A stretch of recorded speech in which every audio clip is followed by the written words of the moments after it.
Classique 21, podcasting.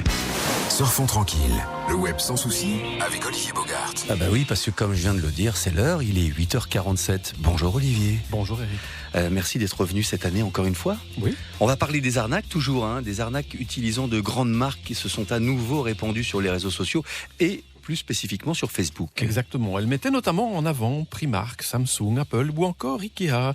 Et pour comprendre ce que cela cachait et pour vous éviter de vous faire piéger, eh bien, j'ai répondu à une de ces offres. Ah, bien. Elle nous promettait un bon d'achat de 3 000 € chez Ikea et à voir le nombre de partages et de personnes ayant liké ce contenu, nombreux sont les membres de Facebook qui n'ont pas vu le piège. Oui, alors on voit quand même un petit peu le piège arriver, évidemment, en likant le contenu et en le partageant, ce qui nous est présenté comme une première phase de la participation.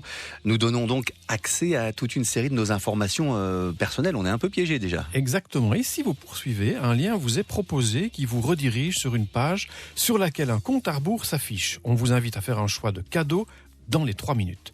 J'ai donc donné suite pour le bon d'achat Ikea. Et là, une nouvelle fenêtre avec une invitation à répondre à quelques questions quant à mon appréciation concernant les magasins de la marque.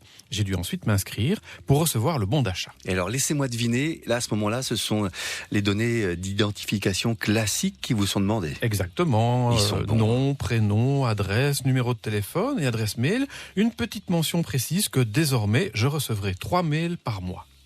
Un petit clic sur le bouton suite et là, on me demande d'effectuer un paiement de 3 € pour couvrir les frais d'expédition du bon d'achat auquel désormais j'ai droit. Oui, enfin, j'ai réussi. Bravo. Ma carte de crédit doit évidemment être utilisée, mais Ouais. en y regardant de plus près, je découvre qu'en finalisant le paiement, je vais souscrire un abonnement auprès de la société Parfum Doux. Et vérification faite auprès de victimes s'exprimant dans les forums de sites consacrés à la lutte contre les arnaques, on prélève l'argent, mais rien n'arrive.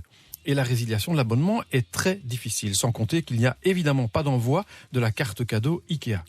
La firme suédoise d'ailleurs qui a réagi sur son site en précisant notamment que si des concours sont organisés, ce sera toujours sur ses propres sites web ou comptes de réseaux sociaux. Donc, s'il y a d'autres concours Ikea ailleurs, ce sont des faux. Exactement, et vous ne donnez jamais suite. On va pas se laisser piéger. À la semaine prochaine. À la semaine prochaine, Eric.